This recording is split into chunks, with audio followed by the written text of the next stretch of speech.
आप लोगों को दिखाएंगे कि चारबाग रेलवे स्टेशन, और चारबाग स्टेशन जो देख सकते हैं, और ये रेलवे स्टेशन क्योंकि चारबाग में बना है इसलिए इसका नाम है चारबाग रेलवे स्टेशन।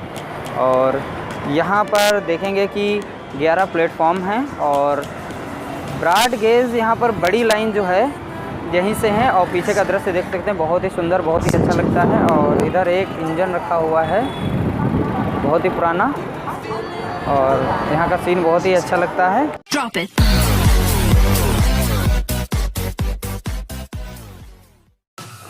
हेलो दोस्तों, नमस्कार। आप सभी लोग का skguruvlogs चैनल में हार्दिक स्वागत है।